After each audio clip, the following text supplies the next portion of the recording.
The jar in the crypt, you are not supposed to be here. The chapel above still hums with prayer. Soft Latin drifting through stone like smoke through ribs, but you stand below it, under it, in the damp-bellied dark where the church pretends nothing grows. Candle in hand, you move past skull niches and cracked saints, past a door swollen by centuries of quiet secrets. The iron key grinds. The lock gives with a tired sigh. Inside, the air tastes metallic. Old coins, old blood, old lies. On the table waits a jar sealed with black wax, cloudy glass cradling something pale and stringy, suspended in yellowed liquid. A parchment tag dangles from twine, ink browned with age. Ver vita, the seed of life. Because of course it is, you lean closer. The candlelight shivers across the surface, revealing sediment at the bottom, dark as rust. Another jar sits beside it, this one filled with something thick and brown-red, layered like storm clouds trapped in glass. A symbol is etched into the wax seal, a crescent. A drop. You don't need a priest to translate that dot above you. Men in silk vestments preach purity while below, in stone sweat and rat-scratch darkness, their brothers experiment with the body like it's a spice rack. Holiness on the top floor. Fluids in the basement. Classic. Here's what matters. You are standing in a medieval monastic infirmary, late 13th century, somewhere in the borderlands of the Holy Roman Empire. Officially, this place treats fevers and battlefield wounds. Unofficially, it studies the substances that made theologians nervous and alchemists curious. Because in this century, the body is not just flesh. It is chemistry, theology. Power. And sex is not just sin. It is fuel. Church doctrine says sexual fluids are dangerous outside marriage, polluted by lust, evidence of fallen nature. But scholars reading forbidden translations from older civilizations see something else. They see concentrated life force, essence, distilled vitality. The stuff that makes a body grow, bleed, conceive, decay. If God made the body, they reason, then every drop has purpose. Risky logic. Career-ending, sometimes life-ending logic. You brush dust off a manuscript beside the jars. The Latin is clumsy, translated from Arabic, which was translated from Greek, which was copied from something older still. Margins swarm with notes from nervous monks trying to sound scientific while definitely committing heresy. One passage claims that male seed, when dried and dissolved in wine, could restore failing strength. Another insists that menstrual blood, properly collected at the new moon, held prophetic properties when mixed with myrrh and copper filings. Yes, copper filings. Because nothing says divine enlightenment like heavy metal poisoning. Still, these ideas didn't appear out of nowhere. They traveled from temple medicine along the Nile, from esoteric traditions that moved through Persia with scholars and traders, from South Asian philosophies where bodily substances were tied to cosmic balance and spiritual transformation. By the time these concepts reach this monastery, they've been filtered through translation errors, superstition, and the medieval habit of saying maybe this will grant immortality without doing even one controlled trial. You flip another page. A diagram of the human body shows channels running from the genitals to the brain, labeled with words meaning spirit vapor and inner fire. The theory is simple. Sexual essence, if not wasted through lust, rises upward, feeding the mind and soul. If captured physically, it can be redirected, ingested, transmuted. Drink the body, steal its power. Skip the middleman called God. Bold strategy.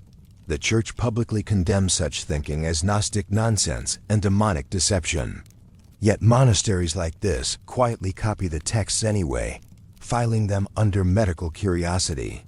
Because if a dying noble recovers after swallowing a questionable tonic, that looks a lot like a miracle. And miracles are excellent for donations. You hear footsteps above, slow, measured. You shouldn't be down here. Neither should these jars. Yet here you all are, participating in the medieval version of experimental biohacking with zero safety regulations and a strong chance of damnation. Your candle gutters as you reach for the jar labeled, simply, Elixir No. 7. The wax seal is already cracked. And the liquid inside is still warm. Blood that sees.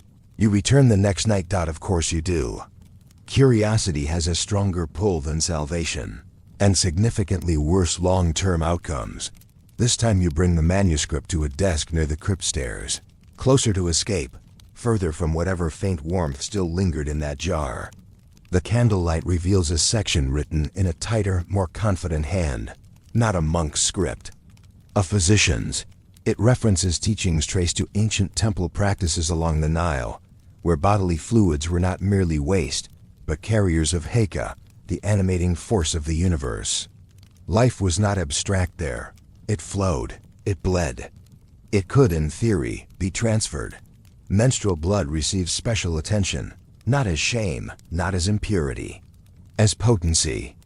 In these older systems, monthly bleeding marked a body aligned with lunar cycles, with renewal, with the rhythm of life and death. That symbolism survives the journey into medieval Europe, but it arrives twisted, filtered through fear of female sexuality and theological anxiety about uncontrolled bodies. So instead of sacred, it becomes secret. According to the text, collected menstrual blood mixed with wine and certain resins could sharpen dreams into visions. The drinker might see omens, enemies, divine messages. Or, more commonly, they'd see the floor rushing up to meet their face. Prophecy and infection share more symptoms than medieval scholars were prepared to admit. You find a marginal note, used only from a chaste woman of sound temperament, because apparently even mystical blood has a personality profile. Here's the social math behind it. Medieval Europe runs on strict sexual control. Female bodies are regulated through marriage, confession, and constant moral surveillance. Menstrual blood becomes a paradox. Publicly, it's unclean. Privately, in hidden circles, it's a rare and powerful ingredient. Power that officially belongs to men. So the knowledge is extracted, translated, repackaged by male clerics and physicians. Women become suppliers, rarely acknowledged authorities. Their bodies are studied, regulated, and quietly harvested in the name of medicine and spiritual advancement. Nothing says holiness like institutionalized bodily appropriation. One case study appears in the manuscript. A minor nobleman, plagued by seizures and prophetic nightmares, is given a tonic prepared by a cleric physician. The mixture includes dried herbs, wine, and a small quantity of menstrual blood obtained from a servant girl under the guise of medical necessity. After drinking it, the nobleman reports visions of angels made of fire and wheels within wheels. He also develops a fever that nearly kills him. The physician records the event as partial success. Visions achieved. Dosage to be refined. You pause. The casual tone is what chills you. No outrage, no guilt. Just trial notes. Medieval lab report energy. Meanwhile, church courts prosecute women for witchcraft on accusations far flimsier than what's happening in this crypt. A peasant woman with herbal knowledge is dangerous. A monk distilling reproductive fluids into prophecy wine is a scholar. Funny how authority changes the definition of sorcery. You turn the page and find a warning written later in shakier ink. Several brothers fell ill after handling the preparation. Ulcers, rotting gums, strange rashes. The scribe suggests spiritual impurity as the cause. Right, not bacteria. Demons. You hear the chapel bell above, signaling midnight prayer. The monastery hums with devotion while you sit in the half-dark reading about sacred menstrual elixirs and clerical bioexperiments gone wrong. Faith on the surface. Fluids underneath. Your candle pops, sending a spark onto the parchment.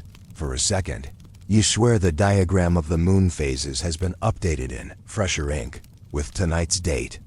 Seat of Kings. You tell yourself you're only here to document. Observer. Historian. Definitely not an accomplice to whatever medieval body fluid startup this monastery is running. The next manuscript bundle is thicker, bound in cracked leather. A different origin. The Latin translator notes it came through scholars in Islamic lands.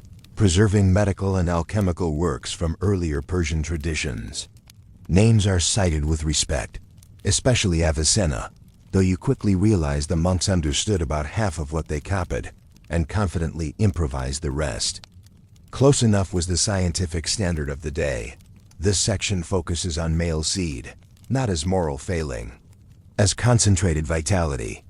Some traditions held that semen carried refined life force, the final distillation of blood transformed through the body's internal heat. Waste it too often, and you weakened. Preserve or redirect it, and you grew powerful in mind and spirit. Taken metaphorically, it's a call for discipline. Taken literally, it becomes recipes. One formula describes drying seminal fluid, mixing it with honey, saffron, and powdered pearl, then dissolving the paste into warm milk. The drink is said to restore virility, sharpen memory, and extend life. It probably mostly extended gastrointestinal suffering. But here's what matters. These ideas land in a medieval culture obsessed with lineage and male potency. Kings need heirs. Nobles fear impotence more than invasion. Clergy preach celibacy while quietly debating the biological mechanics of desire. So semen becomes both sin and resource. In this monastery, certain brothers practice retention, believing that denying release allows vital essence to rise up the spine into the brain, producing clarity and spiritual power. When that doesn't work fast enough, some turn to external methods: collection, preservation, alchemical processing. Yes, monks.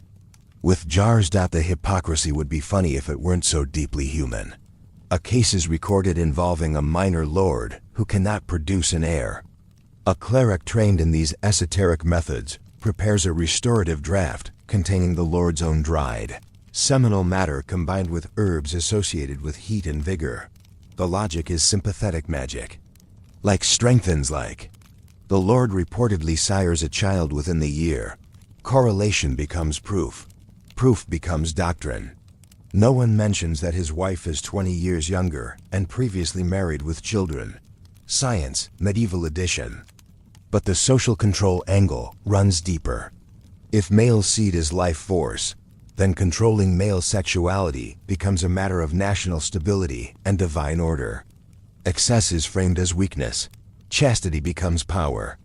Those who fail are not just sinners, they are biologically deficient. Masculinity gets medicalized, spiritualized, weaponized. Meanwhile, the same texts warn that ingesting improperly prepared seed can cause putrefaction of the humors, madness, and skin lesions. Several monastic notes confirm outbreaks of illness among overenthusiastic experimenters.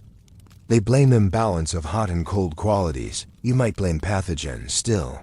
The belief persists because it offers hope. Control your body, master your destiny, maybe cheat death. In a world where plague can erase a town in a month, any promise of extended life is irresistible. You close the manuscript and glance toward the crypt. Those jars are not theoretical. Someone here believed enough to try. And judging by the fresh wax on the newest seal, someone still does. The girl who wouldn't bleed on command. Her name is not recorded. Of course, it isn single quotes d. She appears only as Puelasana, healthy girl, in the margins of a later document, written decades after the earlier experiments.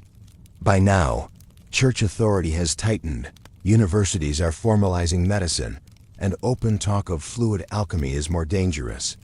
So the practices go deeper underground. You meet her through ink.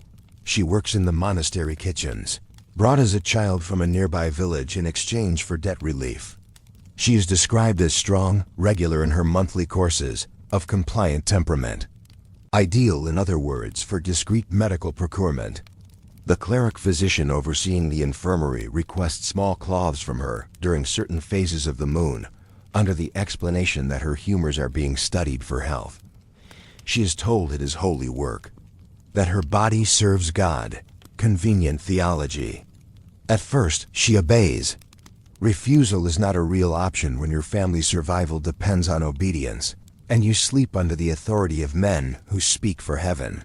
Her, Contributions are used in preparations aimed at enhancing prophetic dreams for a local bishop known for political maneuvering, disguised as divine revelation. Visions are useful when negotiating land disputes. But then something changes. A note appears. Subject shows reluctance, bleeding irregular. Possibly withholding dot. Withholding dot, as if menstruation were a tap she could turn off despite the church. The physician grows frustrated. Without regular supply, his preparations lose potency. Or at least, his confidence in them does. He orders dietary adjustments, herbal tonics meant to regulate her cycle, and increased supervision. Control the body. Secure the resource. But the girl begins secretly sharing knowledge with an older woman in the nearby town, a midwife who still carries fragments of pre-Christian folk practice. They speak of herbs that can delay bleeding, of ways to confuse men who think they understand women's bodies because they've read 3 manuscripts and a sermon. Resistance doesn't always look like fire and pitchforks. Sometimes it looks like quiet biological sabotage. The next recorded attempt to collect from her yields almost nothing. The physician writes that her humors are obstructed by melancholy and disobedience. He recommends confession and spiritual correction. Because clearly the uterus is rebelling out of theological spite.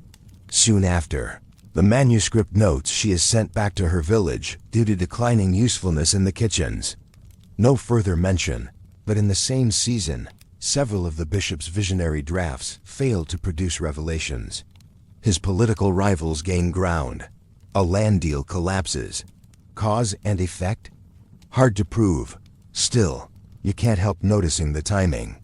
These practices were never just about curiosity. They were about power, whose body fuels whose authority, who gets labeled sacred, who gets labeled sinful, and who gets quietly drained in between. You sit in the crypt, pages trembling in your hand, realizing that behind every jar, every recipe, every grand theory of life force and immortality, there were people with names no one bothered to write down. People who figured out, in small stubborn ways, how to slip the leash dot above you. Morning bells begin to ring. Down here, among wax seals and forbidden fluids, you find a final note added in a different ink. Years later, the physician who ran these experiments died of a wasting illness, marked by sores, fever, and delirium. The scribe attributes it to divine judgment. You suspect a different kind of contamination. Either way, the jars remain, and one of them just moved. The scholar who knew too much. You stop pretending you are only reading. Now you are. Tracing, names, dates, marginal symbols that repeat like a private signature.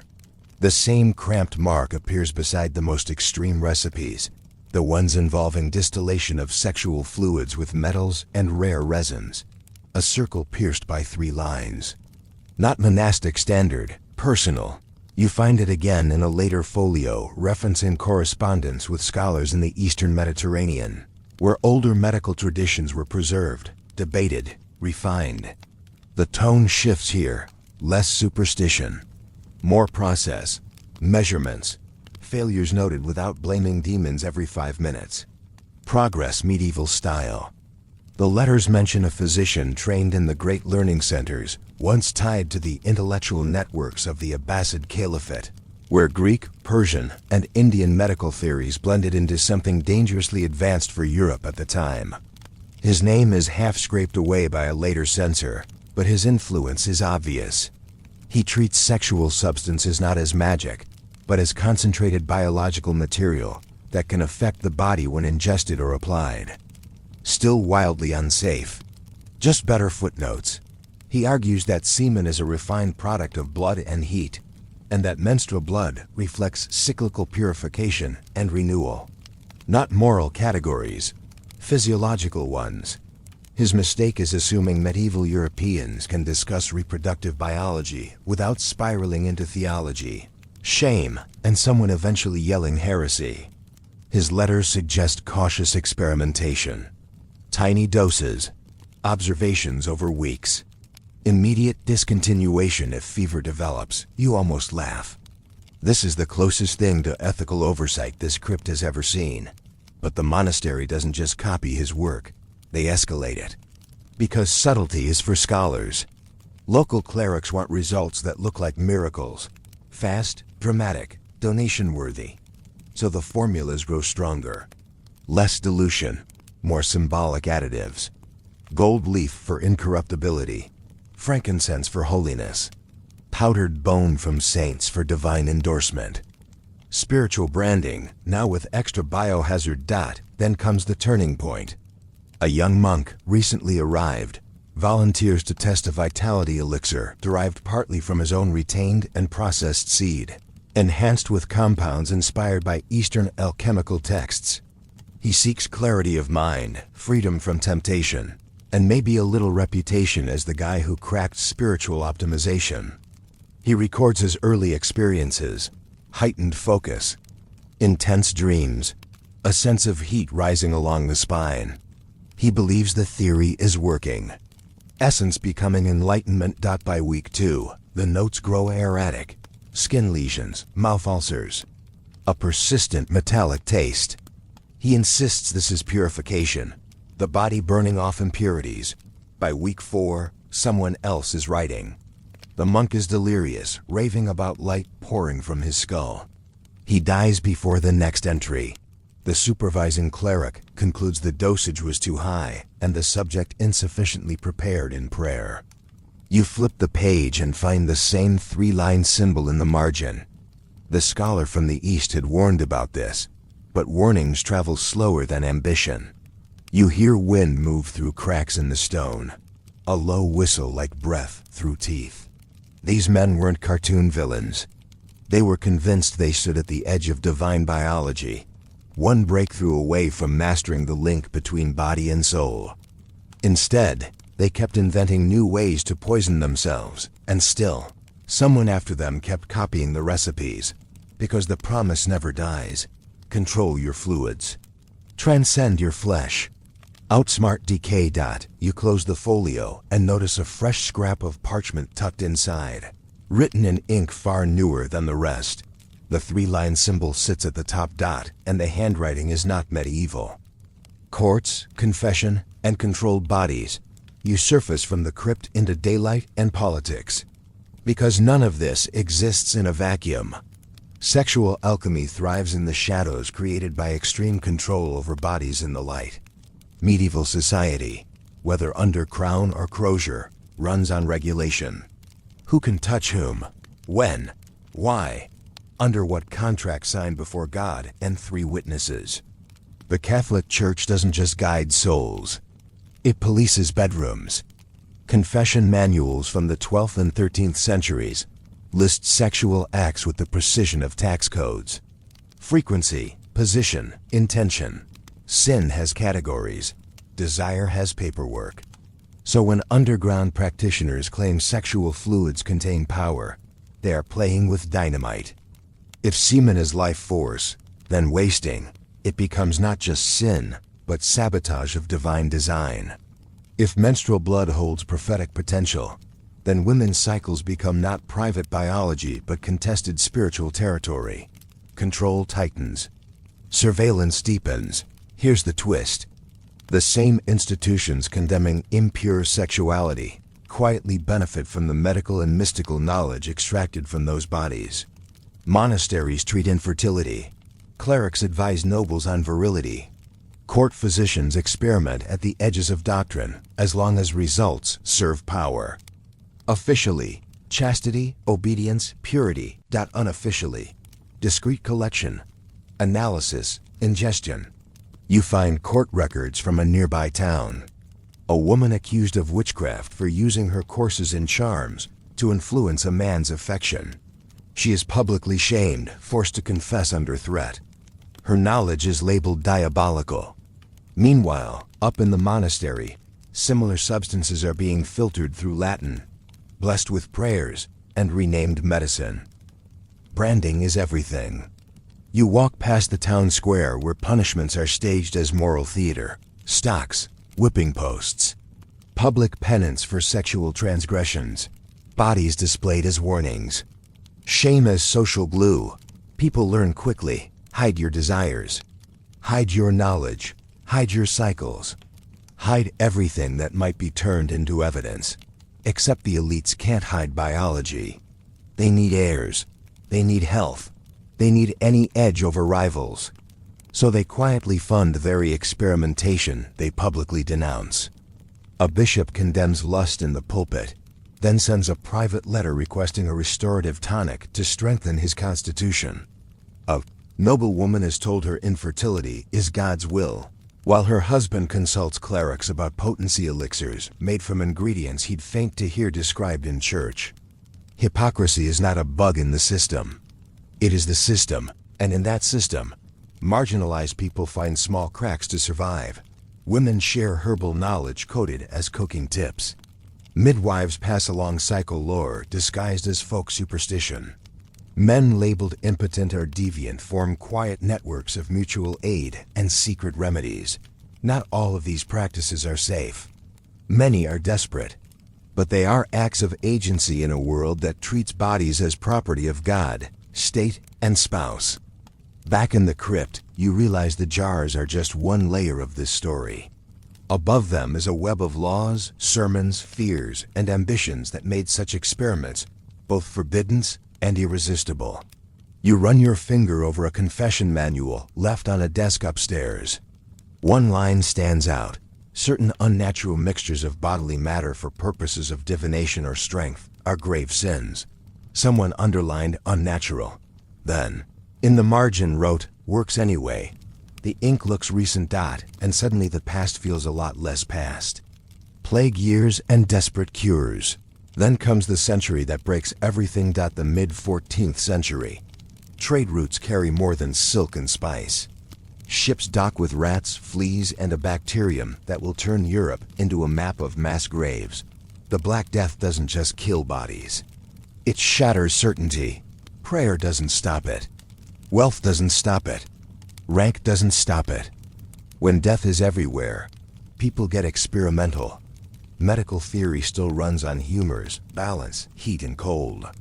But when entire households die in days, even cautious physicians start reaching for extreme measures. Old texts get reopened. Marginal ideas become last resorts. You find later annotations in the monastery manuscripts linking sexual alchemical substances to plague resistance. Semen, seen as concentrated vitality, is suggested in diluted form to strengthen the vital spirit against corruption.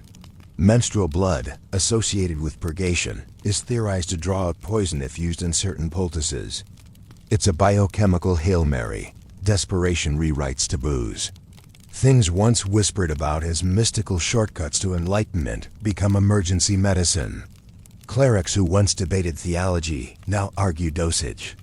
Monasteries turn into makeshift research centers, minus the research standards. Spoiler alert. None of this stops the plague. But the attempts matter because they reveal how flexible belief becomes under pressure. Substances tied to shame and sin are rebranded as tools of survival. Bodies once policed for morality are now mined for anything that might help. You read an account of a small community where a healer prepares a tonic combining wine, garlic, herbs, and a trace of dried seminal matter from healthy young men, believing it carries resistance. Volunteers drink it. Some live, some die. The survival rate looks no different from chance. The healer is later praised by some as devoted, condemned by others as perverse. Results unclear. Reputation depends on who's telling the story. Meanwhile, fear of contamination grows. Sexual contact is seen as a possible vector for disease, reinforcing suspicion around bodily fluids. What was once mystical essence becomes potential poison. The same substance can be miracle or miasma depending on the week. Contradiction is the only constant dot in one chilling entry. A monk writes that after handling certain preparations for too long, he developed swellings and dark blotches. He wonders if the corrupted humors from plague victims have tainted all bodily substances. He suggests abandoning such experiments. The next scribe writes in a different hand, continue, with greater purity, because when your worldview says death is divine punishment, failure just means you weren't holy enough yet.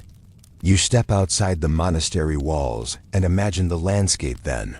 Carts of bodies, empty fields, bells tolling until the ringers collapse.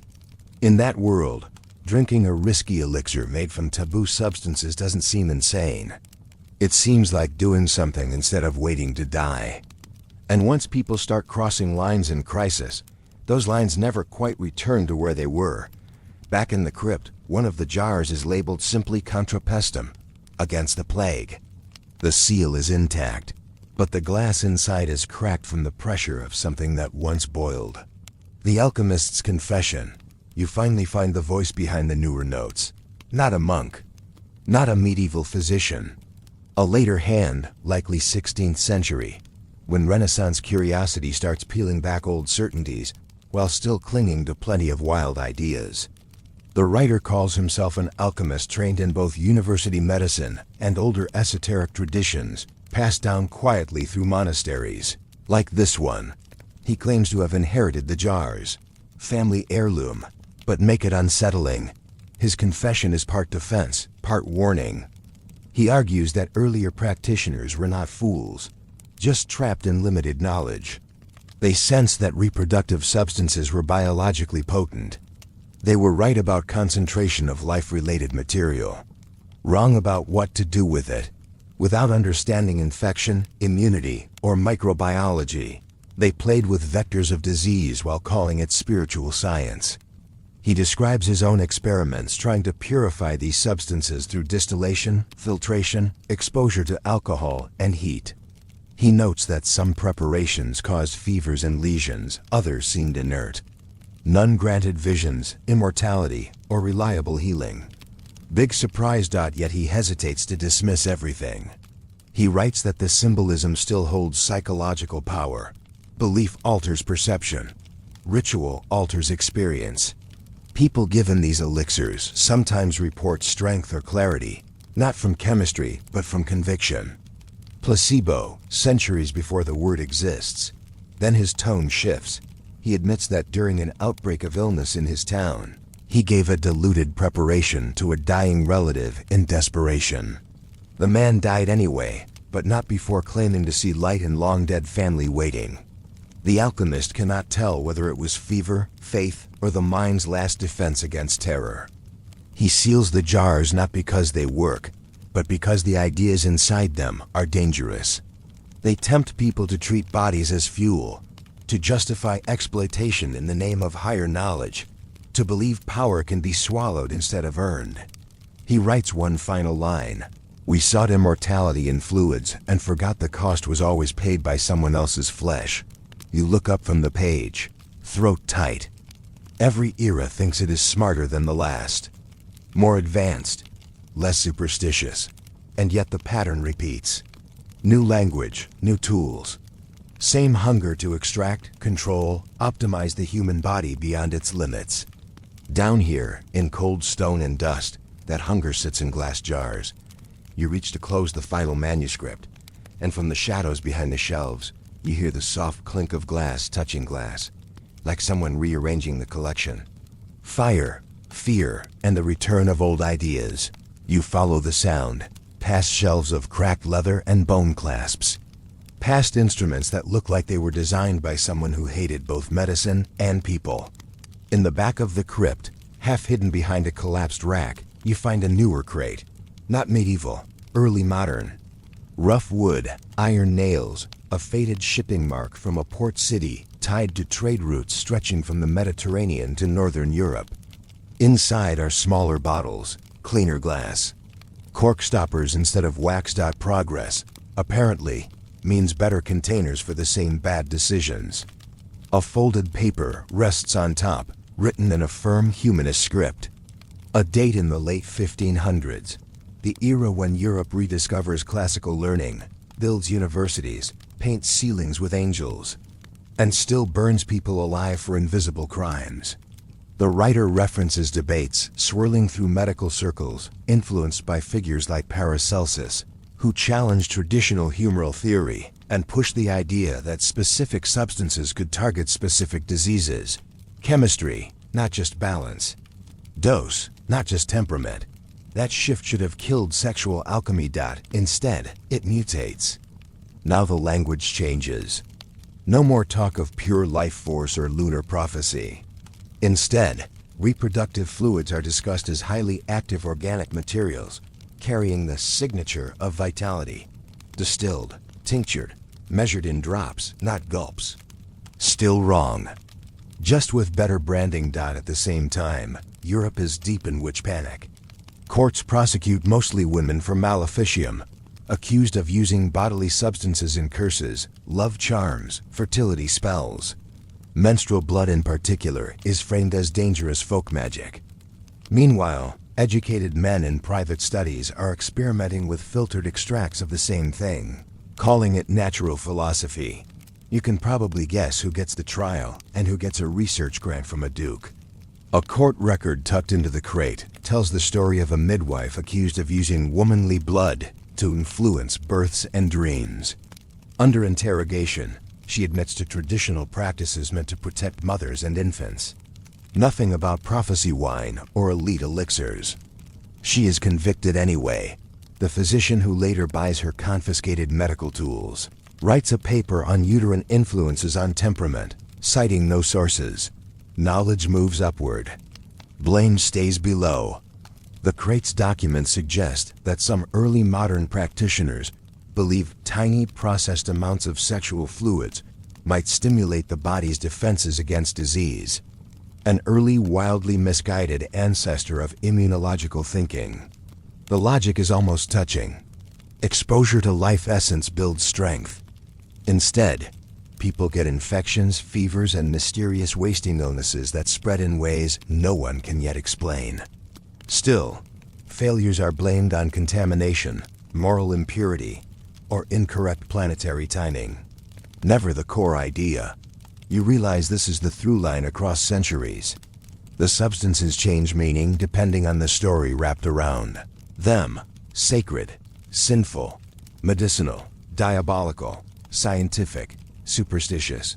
The fluid stays the same. The narrative does all the heavy lifting.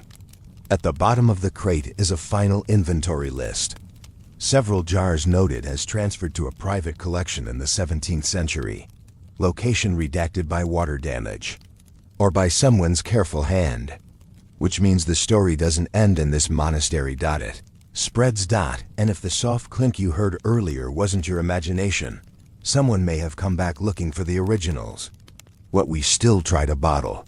You stand in the crypt one last time, candle nearly gone, surrounded by centuries of people trying to outwit the most basic rule of biology. You will age. You will sicken. You will die. Unacceptable, apparently. So they tried to drink vitality. To swallow prophecy. To distill holiness from glands and blood. They mapped morality onto anatomy. Turned shame into scarcity, scarcity into power. They told women their bodies were impure, while quietly harvesting those same bodies for secret medicine. They told men desire was weakness while experimenting with concentrated versions of the very thing they preached against. Contradiction.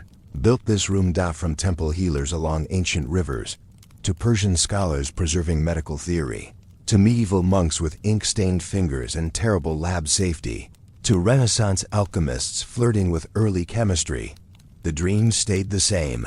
There must be a shortcut, a substance, a hidden fuel that lets us transcend the limits of flesh.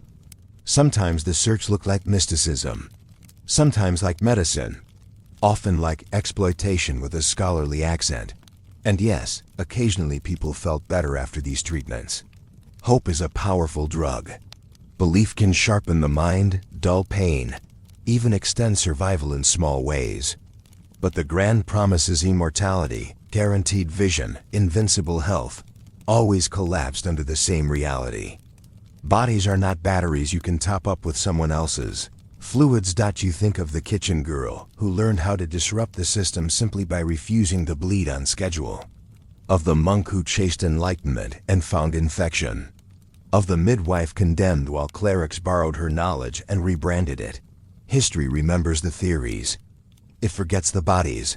You climb the stairs toward dawn. Light seeps through narrow windows, turning dust into gold. Above, the chapel looks serene. Clean lines, holy images. No jars in sight. That's how it always works. The mess stays hidden. The story on top stays pure. But here's the part that sticks under your skin. The urge that filled those jars never vanished. It just changed form. New eras, new language, same hunger to optimize, enhance, transcend. To believe the right substance, the right procedure, the right secret can make us more than human. Maybe we've learned more biology now. Fewer demons, more microscopes. But the question is still there, whispering from every age, including yours. What would you be willing to take into your body? If someone promised it meant you wouldn't have to face the dark? Behind you, deep in the crypt, glass knocks softly against glass again. And this time, it's definitely not the rats.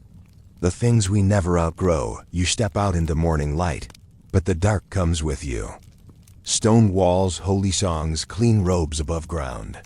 Below, jars full of hope, fear, and human desperation dressed up as wisdom.